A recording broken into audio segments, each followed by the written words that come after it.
What's going on, YouTube? Welcome back for another video. So as you can see,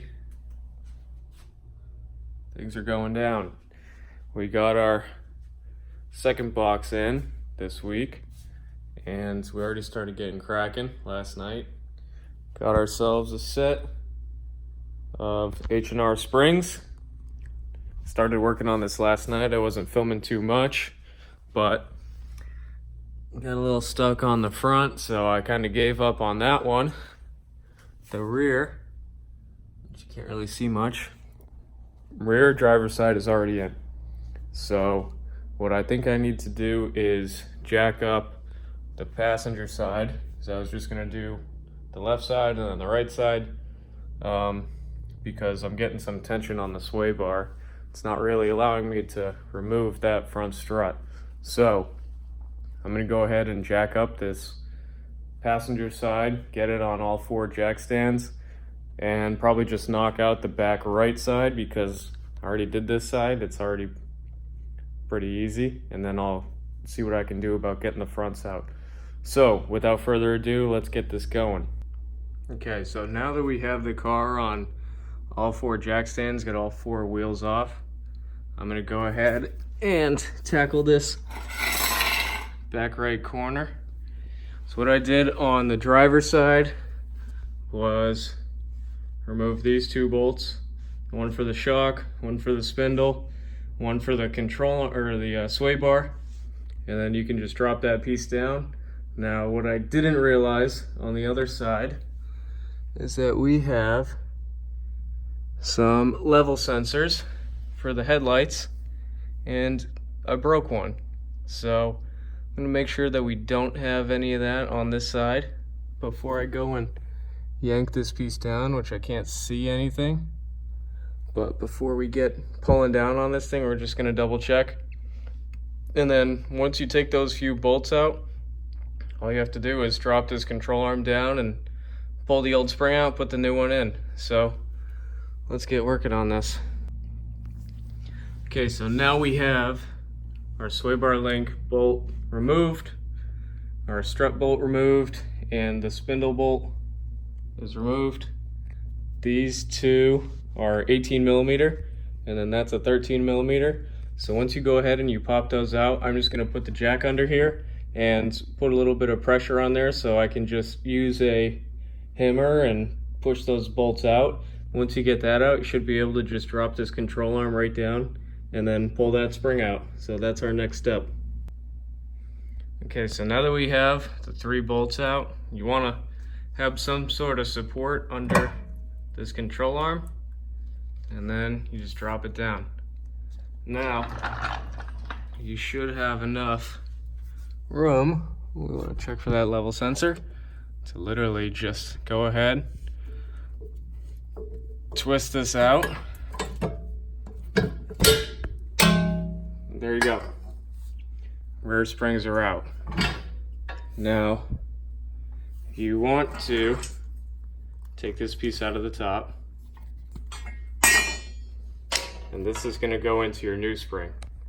So let me grab the new spring, and I'll show you how we put this back in. So this is our new H&R spring.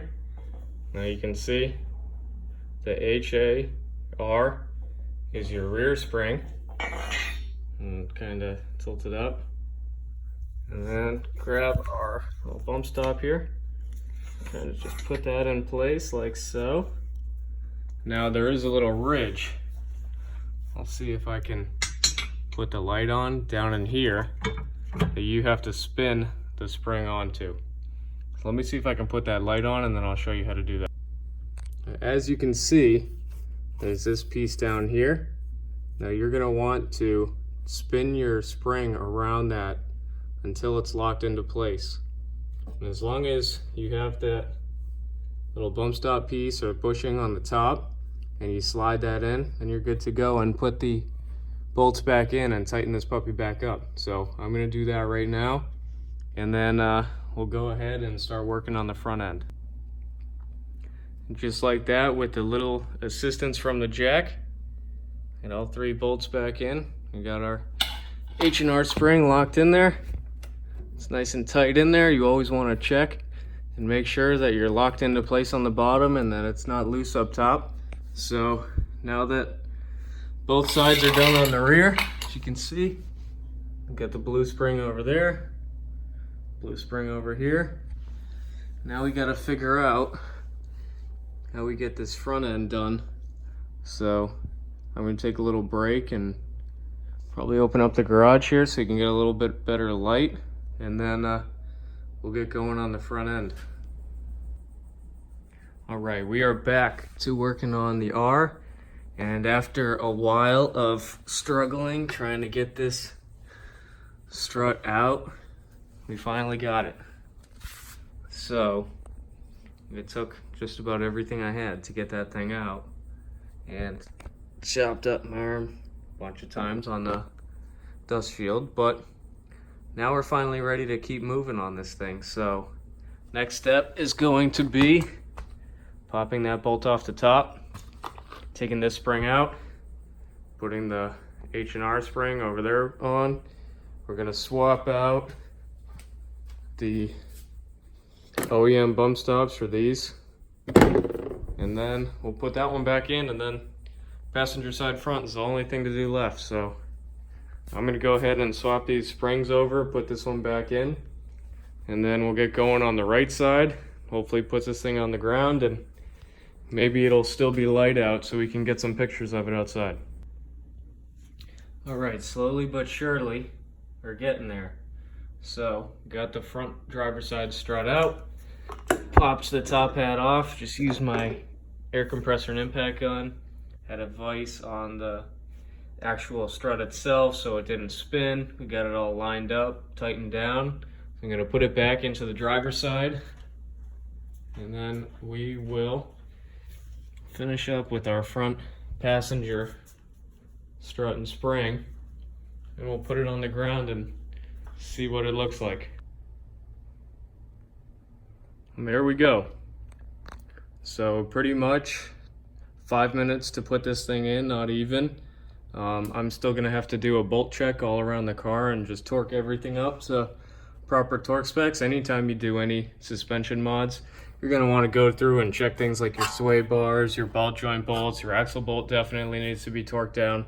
So once I get everything hand tight, I'm gonna go around the entire car and torque everything down. So that's all in there tight. Everything looks good. With my bump stop in there, no issues there. Everything went together super easy. So the only thing left to do is knock out that passenger side. What's up, YouTube? So I don't know where I finished off recording, but it's been a few days since I finished up the car. I finished the H&R springs install. Since then I got a few more parts. Also, I went ahead and swapped on the work wheels. So I'm going to give you a little glimpse at what the car looks like.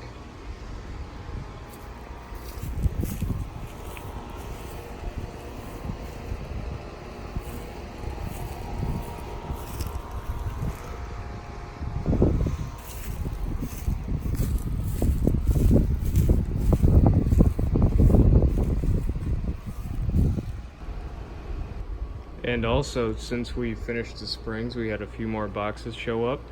So we installed this ECS carbon fiber intake. We got carbon fiber turbo inlet pipe, carbon fiber battery cover, carbon fiber fuse box cover. So now we have the full carbon fiber look. This is pretty much gonna be version 1 of the car right now. Probably get an exhaust and a tune, and that'll be it for quite a bit, but we'll see if anything else jumps out at me. Thanks for watching. Like the video, subscribe if you're new,